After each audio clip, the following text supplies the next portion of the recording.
Alright, so I have this furnace in the garage, and it usually takes 20 by 20 by 4 filter, but what I'm using is this size right here.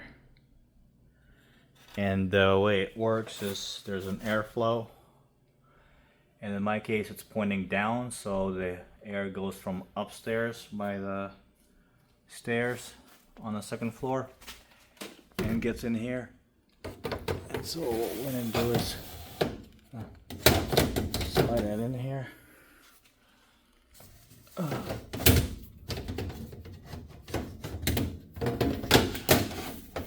Like that. Just need to correct it.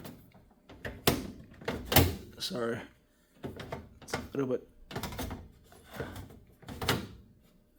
Okay, there we go.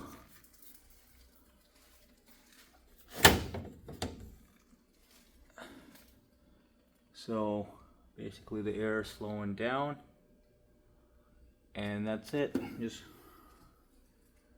close the cover. You should be good to go. Like that. So hopefully that helps. In my case, it's pointing down.